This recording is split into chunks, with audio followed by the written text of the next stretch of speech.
নমস্কার। এই মুহূর্তে নিউজ 18 বাংলার স্টুডিওয়ে আমি অয়ন। অভিষেক বন্দ্যোপাধ্যায়কে রক্ষা কবচ দিল হাইকোর্ট, কিন্তু তার সঙ্গে নীতি শিক্ষাও দিল।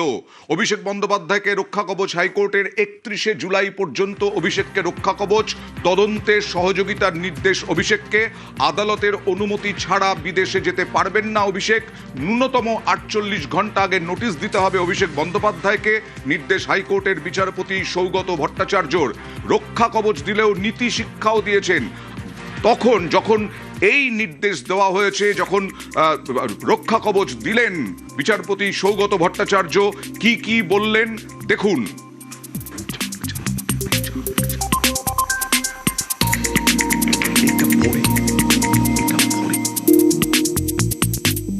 অভিষেক বন্দ্যোপাধ্যায়কে রক্ষা কবচ হাইকোর্টের 31শে জুলাই পর্যন্ত অভিষেক বন্দ্যোপাধ্যায়কে রক্ষা কবচ যেমন দেওয়া হলো অভিষেক বন্দ্যোপাধ্যায়কে, কিন্তু তার আগে যে পর্যবেক্ষণ বিচারপতি একেবারে ক্ষুব্ধ।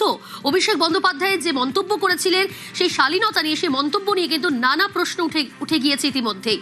রক্ষা কবচ 31শে জুলাই পর্যন্ত দিল হাইকোর্ট। বিচারপতি সৌগত ভট্টাচার্য কিছু শর্ত রাখলেন এবং সেই শর্তের মধ্যে বিদেশ যেতে পারবেন না, বিদেশে যাওয়ার আগে অনুমতি নিতে হবে, বা তদন্তে সহযোগিতা করতে হবে, নোটিশ পাঠাতে হবে 48 ঘন্টা আগে, এই সমস্ত শর্ত রাখলেন। কিন্তু তার আগে, এটা হচ্ছে আরামবাগে 29শে এপ্রিলের আগে, দ্বিতীয় দফার ভোটের আগে, আরামবাগে গাড়ির ছাদে দাঁড়িয়ে যে হুমকি দিয়েছিলেন, হুঁশিয়ারি দিয়েছিলেন, সেখানেই বিচারপতি সৌগত ভট্টাচার্য বিভিন্ন প্রশ্ন তুলেছিলেন, পর্যবেক্ষণে মন্তব্য করেছিলেন যে একজন তৃণমূল সাংসদ, একজন জনপ্রতিনিধি, তিনি কিভাবে এ ধরনের হুঁশিয়ারি দিতে পারেন। অমিত শাহ এসে যেটা বারবার বলেছিলেন, তোলাবাজ, সিন্ডিকেট, দুর্নীতি, ধর্ষক যারা, তাদেরকে শাস্তি দেওয়া হবে। কিন্তু একজন প্রধানমন্ত্রীর নাম না করে বা স্বরাষ্ট্রমন্ত্রীর নাম না করে তিনি জল্লাদ বলেছিলেন, আরো অনেক কিছু বলেছিলেন, সেটা শোনাবো তোমাদের দর্শকদেরকে। একেবারে সঙ্গে থাকো, শুনিয়ে নি দর্শকদের ঠিক সেদিন কি বলেছিলেন আরামবাগে দাঁড়িয়ে অভিষেক বন্দ্যোপাধ্যায়। 4 তারিখে তৃণমূল আরামবাগ জিতুক বা হারুক, আমরা গতবারও আরামবাগ হেরেছিলাম, গোঘাট হেরেছিলাম, খানাকুল হেরেছিলাম, পুরসুরা হেরেছিলাম, কিন্তু উদারতা পার পেয়ে গেছিলে। এবার আমি নিজে দায়িত্বে থাকবো।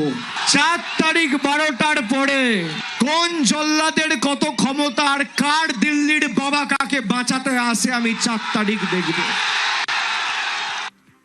অয়ন, রাজনৈতিক নেতাদের এহেন মন্তব্য, ভাষার মর্যাদা নিয়ে সরাসরি প্রশ্ন উঠে যায়। একেবারে জনসমক্ষে এইভাবে মন্তব্য করছেন অভিষেক বন্দ্যোপাধ্যায়। এটাই তো প্রশ্ন তুলেছেন সৌগত ভট্টাচার্য, বিচারপতি, হাইকোর্টের বিচারপতি সৌগত ভট্টাচার্য, যে একজন জনপ্রতিনিধি, তৃণমূলের সর্বভারতীয় সাধারণ সম্পাদক, তার গুরুত্ব অনেক বেশি, কিন্তু কেন এমন দায়িত্ব জ্ঞানহীন মন্তব্য করেছেন অভিষেক বন্দ্যোপাধ্যায়। তখন কল্যাণ বন্দ্যোপাধ্যায় বললেন, হয়তো ভোটের আগে তো খুব উত্তেজনা ছড়ায়, সেই উত্তেজনার পরিপ্রেক্ষিতে হয়তো বলে ফেলেছেন। তারপরেও সৌগত ভট্টাচার্য, বিচারপতি সৌগত ভট্টাচার্য, তার পর্যবেক্ষণে অনড়।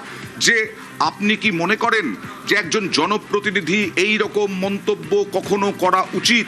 আপনি কি মনে করেন যে একজন জনপ্রতিনিধি, একজন প্রধানমন্ত্রী বা স্বরাষ্ট্রমন্ত্রী বা প্রতিরক্ষা মন্ত্রী বা রাজনৈতিক নেতৃত্বকে এইভাবে আক্রমণ করতে পারেন, এই রকম হুঁশিয়ারি দিতে পারেন, এরকম জল্লাদ বলতে পারেন? বিচারপতি সৌগত ভট্টাচার্য বারবার এই প্রশ্ন তুলেছেন। কল্যাণ বন্দ্যোপাধ্যায় একেবারে অয়ন একবার নয়, মানুষ উত্তেজনাবশত বলে ফেলেছে জনসমক্ষে, কিন্তু অভিষেক বন্দ্যোপাধ্যায় তো বারবার এহেন মন্তব্য করেছেন। ফলতায় তিনি মন্তব্য করেছেন নির্বাচনী প্রচারে গিয়ে। শোনাই দর্শকদের, সঙ্গে থাকো অয়ন। জাহাঙ্গীর আমাকে আস্তে আস্তে বলেছে, দাদা সব দিয়েছো, একটা বৈদ্যুতিক চুল্লি করে দিতে হবে। আমি ভাবলাম 4 তারিখ ফল বেরোনোর পর কিছু লোক তো হার্ট অ্যাটাক করবে, তাদের শর্টকাটটাও ভালো করে করা আমাদের উচিত। অমিত শাহ এসে বলছে, তৃণমূল কে সব ঘুষ যাও अंदर, नहीं तो उल्टा करके सीधा कर दिया जाएगा। কে বলছে? গুজরাটের গুন্ডা। আমি খালি বলেছি, যদি সৎ সাহস থাকে 4 তারিখ অমিত শাহ বাংলায় থাকবেন, বেলা 12টার পর দেখা হবে। অয়ন, যে মন্তব্য বিচারপতি করলেন যে 4 মে যদি ফলাফল অন্যরকম হতো, তাহলে তারও অনেক কিছুই হতে পারতো। এই মন্তব্য সেইখান তো থেকেই যথেষ্ট তো প্রশ্ন যুক্তিসঙ্গত। তুলছেন যে আইন শৃঙ্খলার বিষয়, এটা হচ্ছে আইন শৃঙ্খলার বিষয়।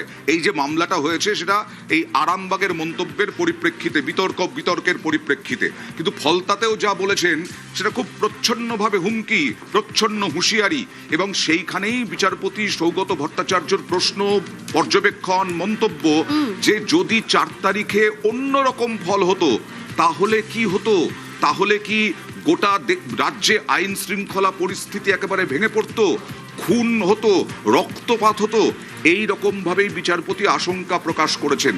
কিন্তু তারপরেও তাকে রক্ষা কবচ দিয়েছেন এবং তদন্ত চলবে, এই মন্তব্য নিয়ে তদন্ত চলবে। অভিষেক বন্দ্যোপাধ্যায় নিজেই আবেদন করেছিলেন রক্ষা কবচের জন্য, সেই রক্ষা কবচ পেলেন, কিন্তু তদন্ত চলবে। এবার রাজ্য কিভাবে তদন্ত চালাবে এই মন্তব্যের পরিপ্রেক্ষিতে, বিশেষ করে ফলতাটাও এর সঙ্গে জুড়বে কিনা যেটা আমরা শোনালাম, সেই বিষয়গুলো এখন নজরে রাখবো আমরা, কারণ একেবারে তদন্তে আমাদের প্রত্যেকের নজর থাকবে। ধন্যবাদ অয়ন। কথা বলছিলাম নিউজ 8 অয়ন ভট্টাচার্যের সঙ্গে।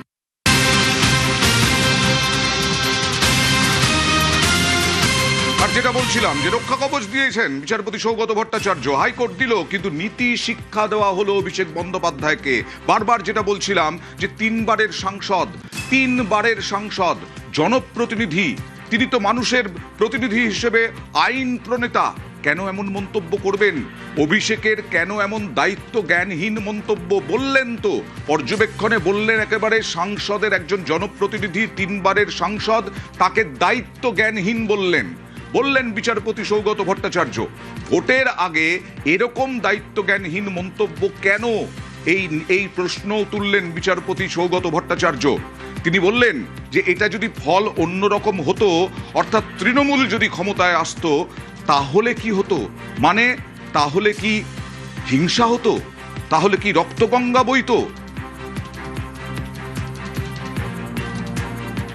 আমরা কোর্টের থেকে প্রোটেকশন চেয়েছিলাম, কারণ আমাদের এটা মনে হচ্ছে এটা রাজনৈতিক উদ্দেশ্য প্রণোদিতভাবেই কমপ্লেনটা করা হয়েছে, এবং কোর্ট ওনাকে প্রোটেকশন দিয়েছে যে ওনার কাছে কোনো কোয়ার্সিভ অ্যাকশন নেওয়া যাবে না, অ্যারেস্ট করা যাবে না, আর ইনভেস্টিগেশন যেমন চলবে, ওনার যা পুলিশের ওনার থেকে জানার থাকবে সেটা পুলিশ জানতে পারে, কিন্তু নোটিশ দিলে 48 আওয়ার্সে 48 ঘন্টার নোটিশ ওনাকে দিতে হবে, এবং তারপরে উনিকে কমপ্লাই করবেন। মাননীয় মহামান্য আদালত অন্তত 3 বার এই মন্তব্য করেছেন যে এরকম সুপার পাওয়ার পোস্টে এবং এই রকম ব্যক্তিত্ব হওয়া পরেও ইনি এই ধরনের উস্কানিমূলক মন্তব্য কীভাবে করলেন, ওনার কাছেও এটা আশ্চর্যের ব্যাপার।